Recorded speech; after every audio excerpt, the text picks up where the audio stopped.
तेलंगाना मेदक में मिलादुन्नबी सल्लल्लाहु अलैहि वसल्लम के मौके पर जमात इस्लामी SIO और GEO के इश्तराक से सीरतुन्नबी सल्लल्लाहु अलैहि वसल्लम के ज़िमन में वालिदैन के साथ हुस्न सुलूक व गुफ्तगू के आदाब, नमाज व तिलावत कुरान मजीद के आदाब के उन्वानात पर तहरीरी व तकरीरी मुकाबलों का इनेकाद अमल में लाया गया।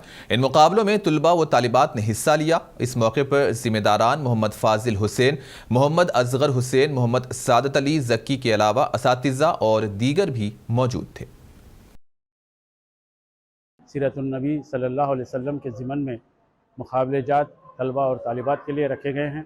अब आइंदा इंशाअल्लाह और 3 मुकाबले हैं, जिसमें इस्लामी क्विज़ है और इस्लामी एग्ज़िबिशन है और नात का प्रोग्राम है, और इसी तरह कुरान के सूरे और तर्जुमे छोटे बच्चों के लिए रखे गए हैं।